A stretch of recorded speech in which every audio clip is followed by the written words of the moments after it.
We're going to go ahead and complete the same example that was in today's notes, where we're going to factor our following trinomial when both the b and c values are positive. Here, our b value is going to be represented by 3, and our c value is going to be represented by 2. To start off this problem, we want to figure out where to place certain values in our railroad crossing sign. Our b value will always be placed on the bottom, and our c value will always be placed on the top. This means we want to figure out what two numbers multiply to 2 and what two numbers add to 3. Really, there's only one combination of numbers that multiply to 2. Those two factors are 1 and 2. And you can see when we add them together, we end up getting 3 as our result. Therefore, our two factors are 1 and 2. Again, it doesn't matter which number goes in which spot because we know both of them work.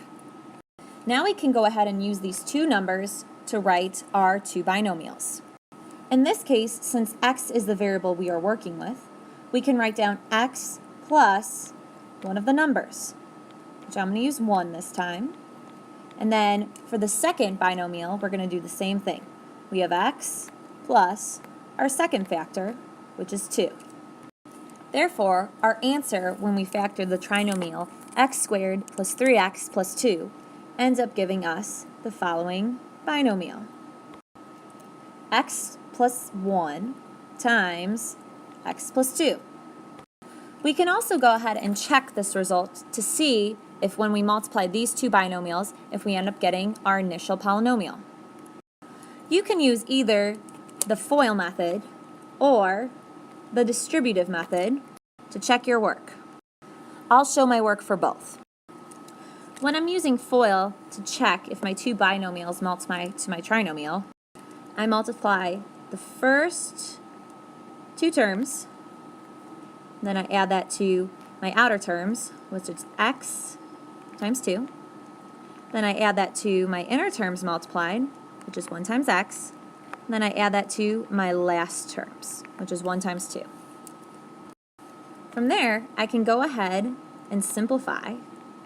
So I end up getting x squared plus 2x plus 1x plus 2. My resulting answer will then be x squared plus 3x plus 2, which does indeed match our original problem given. Using distributive, I want to make sure that I separate my first parentheses of x plus 1 and give each term away to the second parentheses.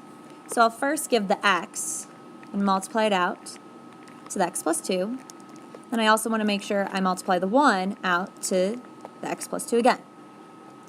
When I distribute this, I end up getting x squared plus 2x plus 1x plus 2, which again, look how similar these spots are to each other.